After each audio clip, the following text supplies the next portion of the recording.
যাদের বাচ্চা ডিম খেতে চায় না তারা এভাবে দিতে পারেন। আমি সবসময় ওদের এভাবেই দিই। ওরা সিদ্ধ ডিম খেতে চায় না, তাই সামান্য পরিমাণ পানি, এর ভিতরে 1 চামচ পোলাও চালের সুজি, পোলাও চালটা গুঁড়ো করে নেবেন, পোলাও চালের সুজি 1 চামচ দিয়ে দেবো, দিয়ে পানির সাথে মিশিয়ে এটা হালকা বলক আনবো। বলক আনার পরে এটা দেখতে সুজির মতো হয়ে যাবে। সুজির মতো হলে এটা ভিতরে 2টা ডিম দিয়ে দিব। কেউ চাইলে 1টা ডিমও দিতে পারেন, আমি 2টো ডিম দিয়ে দিছি যাতে এটা সুন্দর হয়। ভালোভাবে ডিমটা দেওয়ার পরে ভালোভাবে নেড়ে নিব।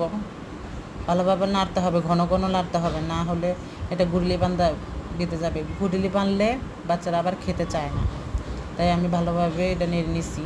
নাড়ার পরে এটা যখন হয়ে আসবে তখন আমি ফ্লেভারের জন্য 1 চামচ ঘি দিয়ে দিব। 1 চামচ ঘি দেবো ফ্লেভারের জন্য। কেউ চাইলে আপনারা চাইলে নাও দিতে পারেন, ঘি বাসায় না থাকলে স্কিপ করেন, না দিলেও সমস্যা নাই। আমি শুধু ঘিয়ের জন্য দিছি। বাচ্চাদের জন্য ঘি এমনিতেই উপকারী, ঘি দিলে খুবই ভালো হয় বাচ্চাদের জন্য। তাই 1 চামচ ঘি দিয়ে নেড়ে চেড়ে এটা হয়ে গেলে এটার ভিতরে আমি গুঁড়া দুধ 2 চামচ দিয়ে দিব।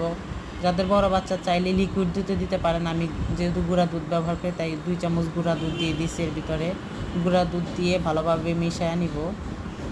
মেশানোর পরে বাস রেডি।